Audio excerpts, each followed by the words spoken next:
When you come to me for any spiritual work, I would tell you, no, go to your pastor.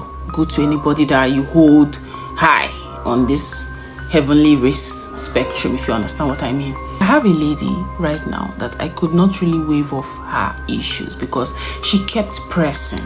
You know what I mean? When you know you need help, she kept pressing. Early morning, this girl will send me message. 3, I know she's going to watch this, but this video is mainly for people like her and people around.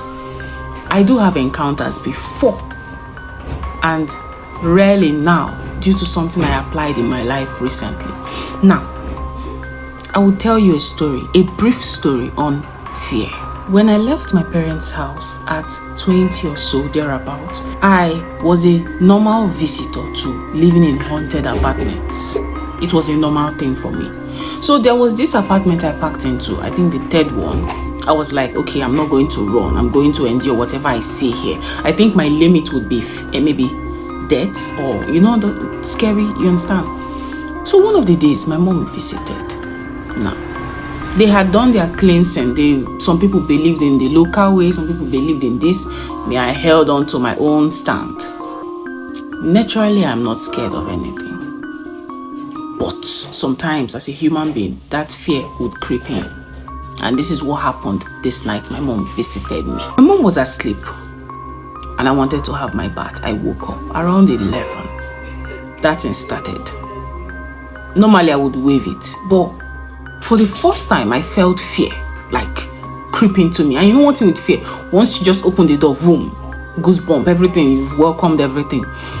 And I noticed that stainless stuff against the rail was beating at a distance because the compound was really big for people. But the more the fear consumed me, the closer the beating came towards my own apartment. Because I wasn't the only one noticing all those things, so you don't need to call me psycho. The entire compound felt the heat of whatever was disturbing everybody, if you understand. And most times people will complain that it starts around 11, 12. I would hear it, but I would not really take it seriously. And I noticed something. You see the rail whereby you stand, like the veranda or corridor, to look down. Good. It starts with hitting as though you would take fork and be making noise. That's exactly what that entity or ghost or whatever it was would be doing. So when it starts to hit that thing, and I have this bad habit of having my bath, maybe my night bath, most times around 11, 12. Maybe if I had a lot of things leading up to that hour. So I would hear the sound, the fork against the rail, the spirit or whatever was beating, and I would not take it seriously. Sometimes I would even look out and I would see something look into my room. And if you're conversant with all these horror, paranormal experiences, you would know they have no barrier.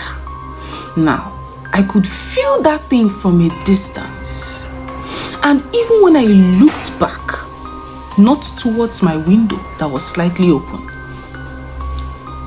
I felt someone look into my house. That's my apartment. And when I said to myself, you cannot do anything, I arranged my mindset, came to my senses. It made that noise and went away. That was it. That was it. Now I want you to understand something in this thing I just said. Look, I do not apply this in every encounter. Nope. There are some, it needs kabash. Go into the prayer field immediately. While there are some you sense and then you go as the spirit leads.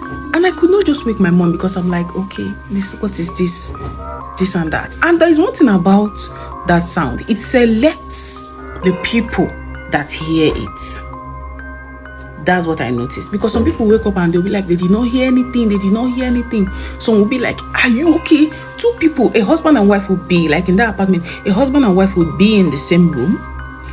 The wife would hear it, but the husband would not hear it. Even sometimes the husband would be outside. I think the letter packed out. The husband would be outside. Others would be hearing, but he would not see anything. And when I moved into the apartment, God, the number of apartments I've lived in this life. Anyways, when I moved into the apartment, the first time I had that encounter, I could see students, like all these JS1, JS2, you know, this Pinafore, the normal public schools, they would be coming back from school. Mind you, there was no child attending that particular school in that compound. And they would just greet me. And I would not see where they entered. Things were not yet making sense to me when I packed in newly. And even when I would hear that spirit hitting on the rail, I would come out, I would not see anybody. I would not see anything. It was later people started to talk. I understood. I still moved out. Or at least I stayed. I think that was the longest time I took in an apartment. I still packed out. And I'm in a better place now. I think so. But yes, it's very much better. You can't compare. And I have this... Let me not scare you guys. Let's continue with the story. So yes, I do not run any spiritual work. I am just a horror story teller. But in my stories, you would learn and maybe apply a few things to your private life. Inona, don't put me in trouble, please.